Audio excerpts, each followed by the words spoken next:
అబ్బా గుండు కానీ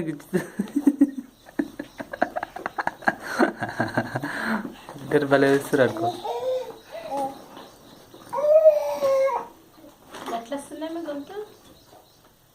అరే అరే అరే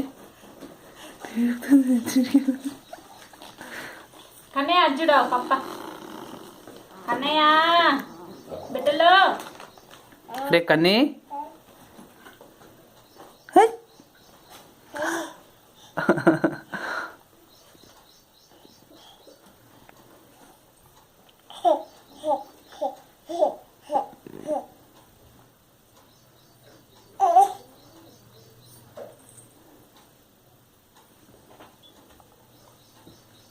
అమ్మ మంచం పట్టుకొని లేచేటట్టుంది.